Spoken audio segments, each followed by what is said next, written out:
nous avoir réservé ce stand, nous avoir offert cette opportunité d'exposer notre projet.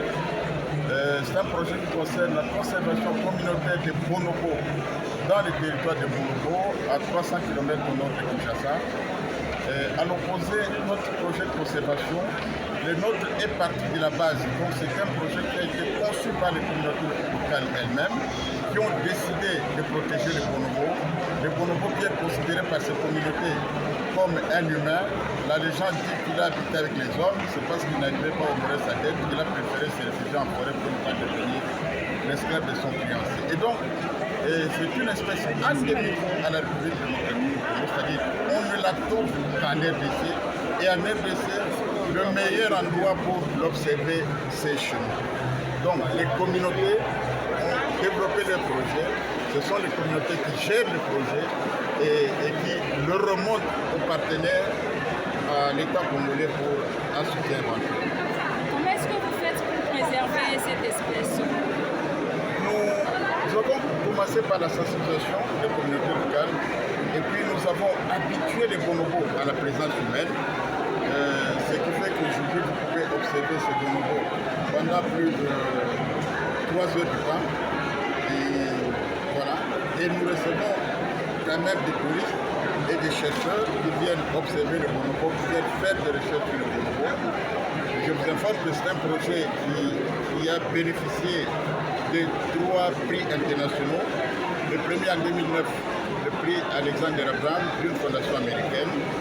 Le deuxième en 2021, le prix Achter d'une fondation britannique. Et ce prix d'ailleurs a été reçu par Madame Bazaïba parce que moi j'avais refusé de faire des déplacements de l'Écosse à cause du Covid. Et c'est grâce à ce prix que nous avons construit la maternité que vous avez vue là-bas. Le dernier prix, le troisième, a été obtenu en 2022, c'est le prix des Nations Unies, le prix Équateur. À part les bonobos, la province de Maïndombe a d'autres richesses, nous pouvons les connaître? À part les bonobos, la province de Maïndombe a d'autres richesses, pouvons les connaître? Oui, il y a des hippopotames, il y a des éléphants, il y a toutes sortes de crocodiles.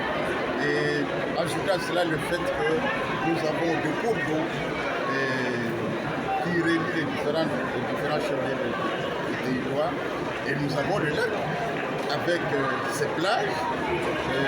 Vous savez que la RDC n'a que 35 km de littoral, et peut-être 1 ou 2 km de plage. Mais chez nous, dans le Maïndombe, nous avons des kilomètres entiers, des dizaines de kilomètres de plage. Donc, je peux même dire que nous pouvons faire plus tard de Maïndombe la petite chute en Afrique.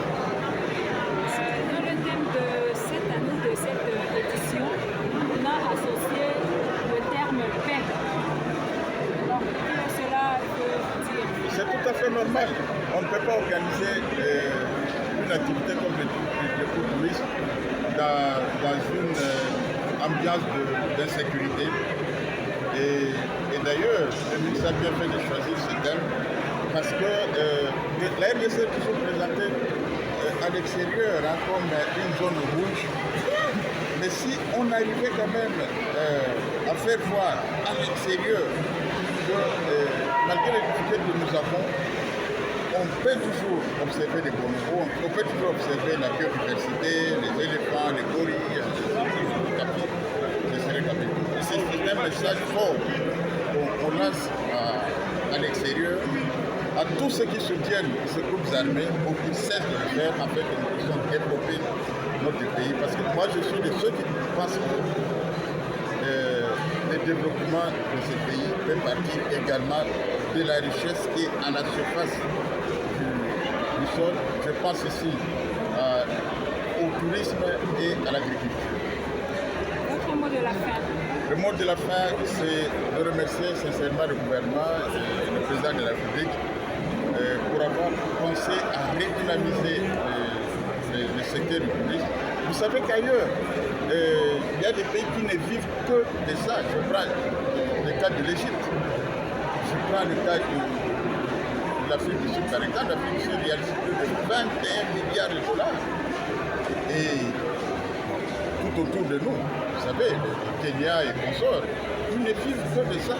Or, nous avons toutes les espèces que les gens vont voir ailleurs, mais en plus de ces espèces que nous partageons avec les autres, nous avons les bonobos, les okapis, qu'on ne trouve qu'en RDC.